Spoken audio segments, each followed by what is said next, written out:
एक पहाड़ी के नीचे रामगढ़ नाम का एक गांव था। गांव के सारे जानवर हरी घास खाने के लिए सुबह उसी पहाड़ी के ऊपर बसे जंगल में जाते और शाम होते होते वापस आ जाते थे। हर दिन की तरह लक्ष्मी नाम की एक गाय अन्य गायों के साथ उसी पहाड़ी के जंगल में घास खाने के लिए गई थी। वह हरी घास खाने में इतनी ज़्यादा प्रसन्न थी कि वह कब एक शेर की गुफा के पास पहुंच गई उसे पता भी नहीं चला। शेर अपनी गुफा में सो रहा था और वह पिछले 2 दिनों से भूखा भी था। जैसे ही लक्ष्मी शेर की गुफा के पास पहुंची, गाय की खुशबू से शेर की नींद खुल गई। वह शेर धीरे धीरे गुफा के बाहर आया और गुफा के बाहर गाय को देखकर बहुत खुश हो गया। शेर ने मन ही मन सोचा कि आज उसकी 2 दिनों की भूख मिट जाएगी। वह इस तंदुरुस्त गाय का ताज़ा मांस खाएगा और यह सोचकर उसने एक तेज दहाड़ लगाई। लक्ष्मी शेर की दहाड़ सुनकर डर जाती है। जब वह अपने आसपास देखती है तो वहाँ दूर दूर तक उसको कोई भी दूसरी गाय नहीं दिखी। जब वह हिम्मत करके पीछे मुड़ी तो उसके सामने शेर खड़ा हुआ दिखाई दिया। उस शेर ने लक्ष्मी को देखकर फिर से दहाड़ लगाई और लक्ष्मी से कहा, मुझे 2 दिनों से कोई शिकार नहीं मिल रहा था।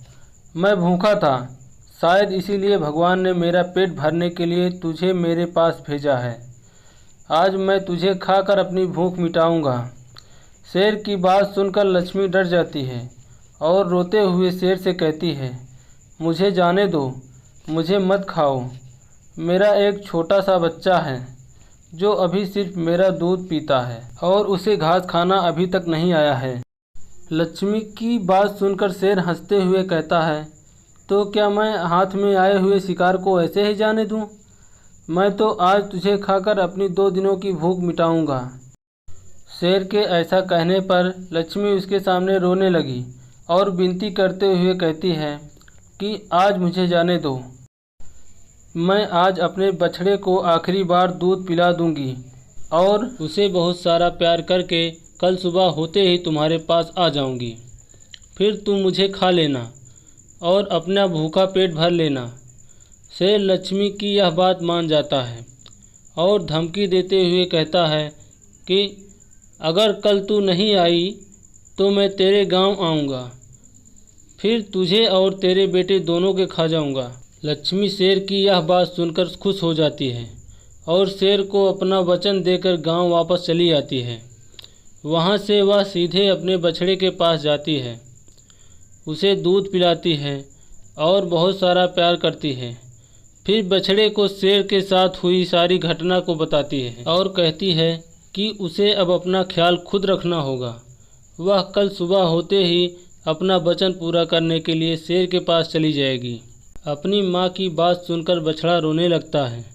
दूसरे दिन सुबह होते ही लक्ष्मी जंगल की तरफ निकल जाती है और शेर की गुफा के सामने पहुंचकर शेर से कहती है, अपने वचन के अनुसार मैं तुम्हारे पास आ गई हूँ, अब तुम मुझे खा सकते हो। गाय की आवाज़ सुनकर शेर अपनी गुफा से बाहर निकल कर आता है और भगवान के अवतार के रूप में प्रकट होते हैं।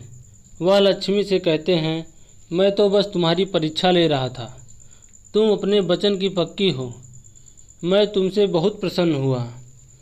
तुम अब अपने घर और अपने बछड़े के पास वापस जा सकती हो।